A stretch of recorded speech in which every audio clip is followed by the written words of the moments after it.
In 2008, Nepal made history by abolishing its 240-year-old monarchy and becoming a federal democratic republic. But today, amid political uncertainty, rising public frustration, and nostalgia for stability, a new question is emerging. Could King Gyanendra return to Nepal's political landscape?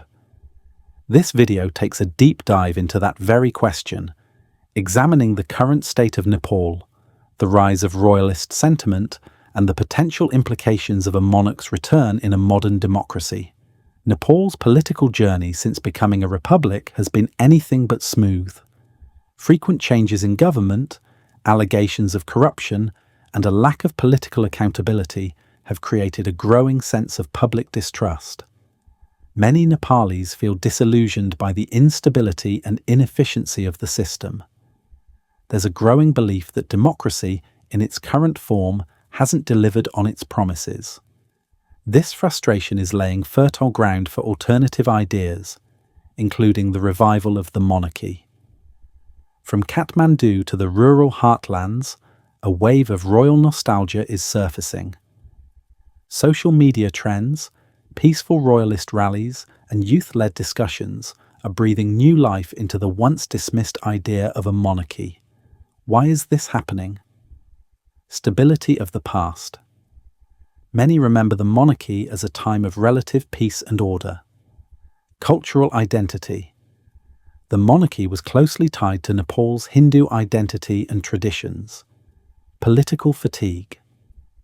With elected leaders failing to meet expectations, people are looking for an alternative symbol of unity.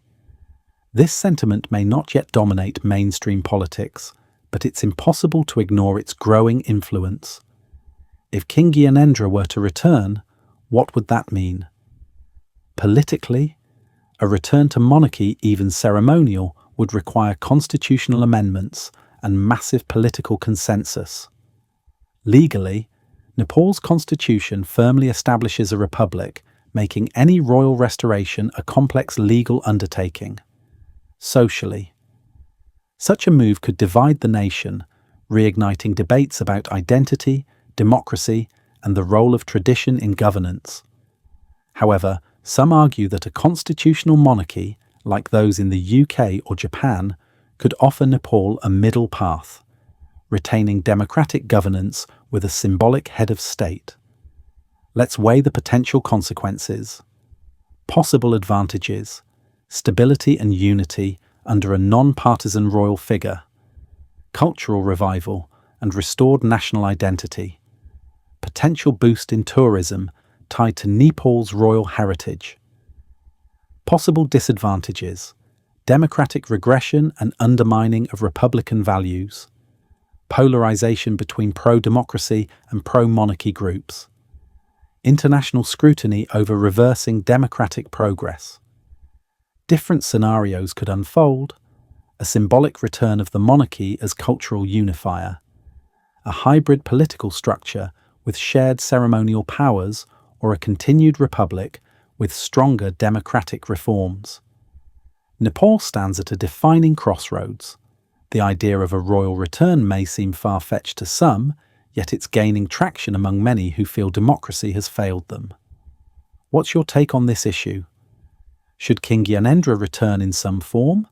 Can monarchy and democracy coexist in Nepal? What kind of future do you envision for our country? Share your thoughts in the comments and join the discussion. Subscribe to stay updated on Nepal's political evolution. Let's keep the conversation alive for the future of Nepal.